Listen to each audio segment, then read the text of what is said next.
how's it going? Have you picked a dish yet? Choose wisely. I expect you to present the most delicious thing on the menu.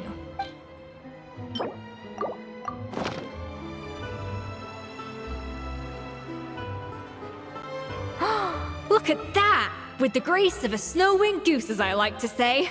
Now, let the grating commence.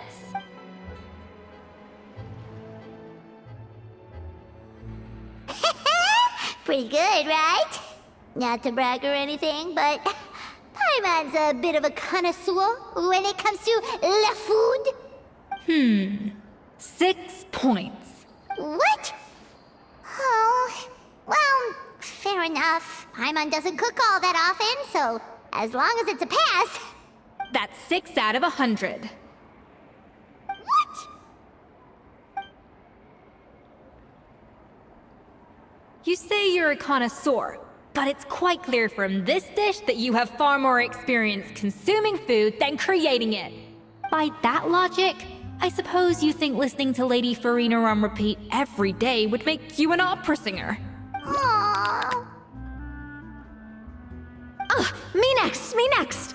I'll have you know that this batch of macarons has 2 whole tablespoons less sugar than my previous ones. So you went from 12 tablespoons to 10? Well, it's nice to know you actually measured it out. Because it tastes like you just threw in whatever was left in the jar. 6 points.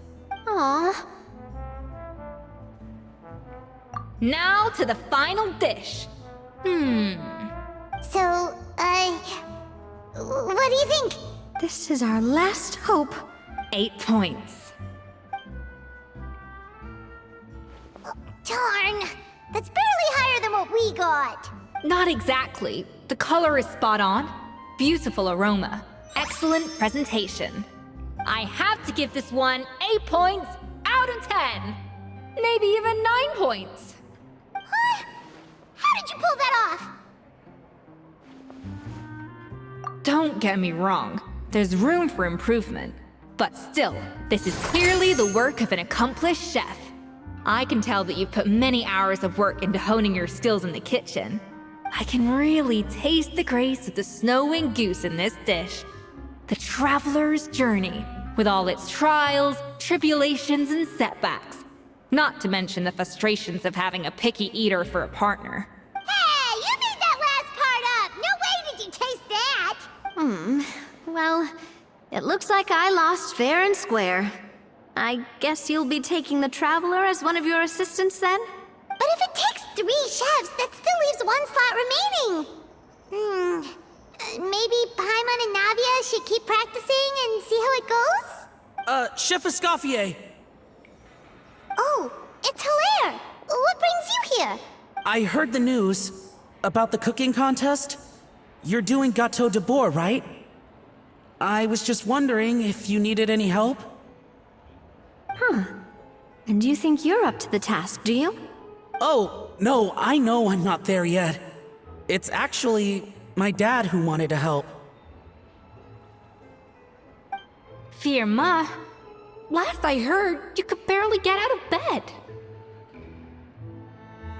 Chef Escoffier, Navia, Traveler, thank you all so much for everything you're doing for me and my family. I've had enough of sitting around at home while you run yourselves ragged. If you let me, I'd like to help you win this cooking contest. Yeah, I was gonna say the same thing. Don't you worry.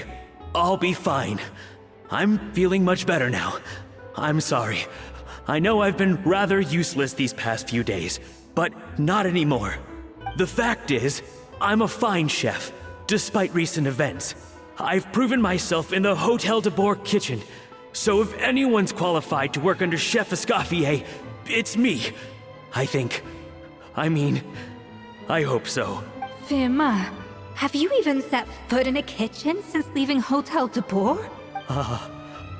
I have not, but I'm fully rested now. I know I can handle it. I'll prove it. Let me whip something up for you right now.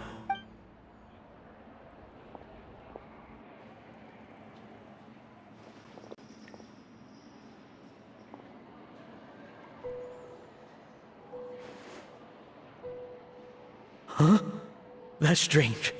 Why are my hands shaking? What do you call this, Verma? I can't seem to grip my knife. Do it again! Again! Again! I... Hopeless. Get out of my kitchen yesterday.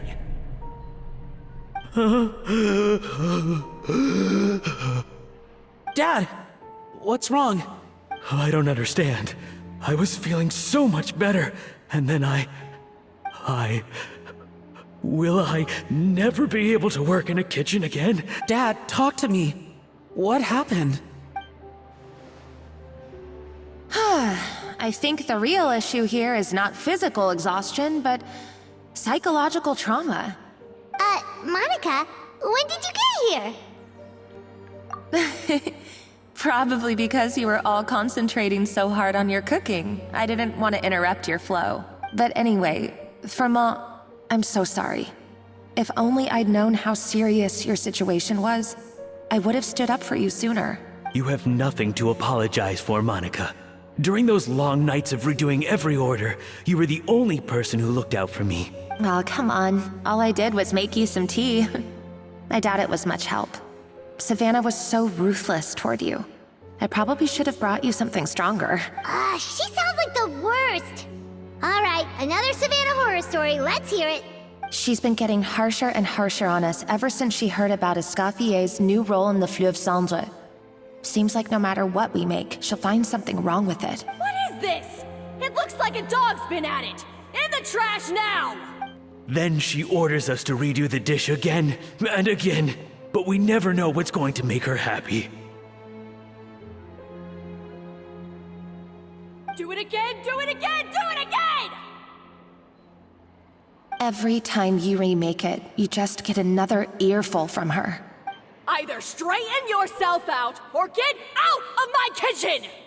So now, it seems like just picking up a kitchen utensil gives me flashbacks of her yelling at me. Oh man, that must be awful. The more I want to get it perfect, the more my hands shake, and the more scared I am of making another mistake.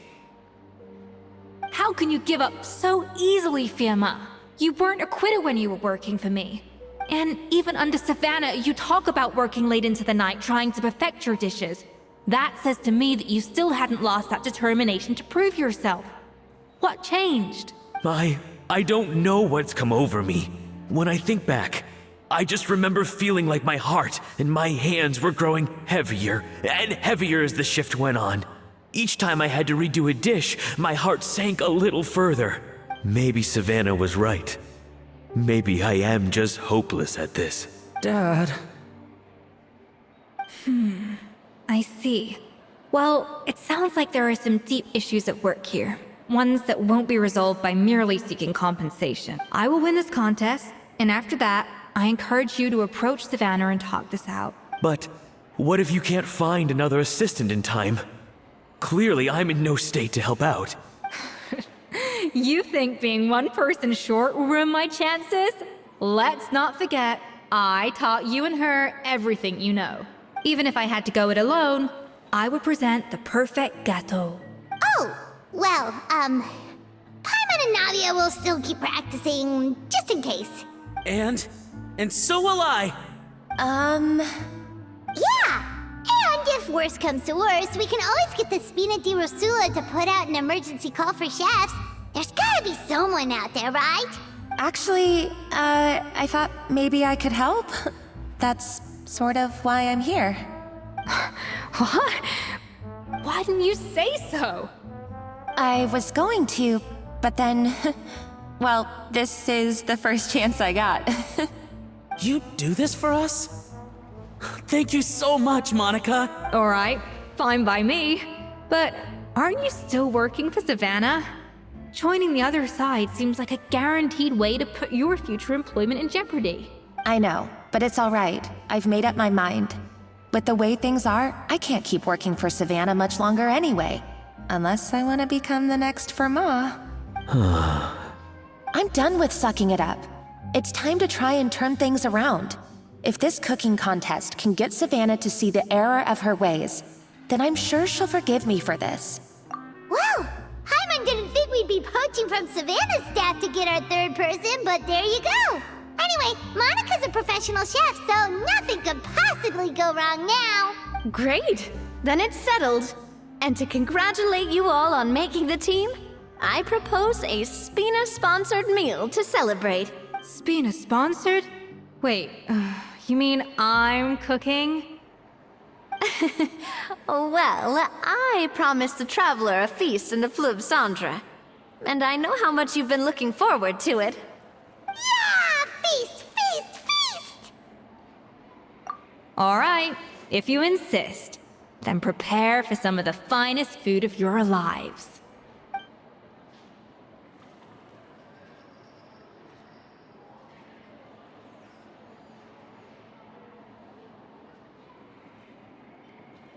That's not a bad idea, actually. Wait, hold on. You need to finesse that further.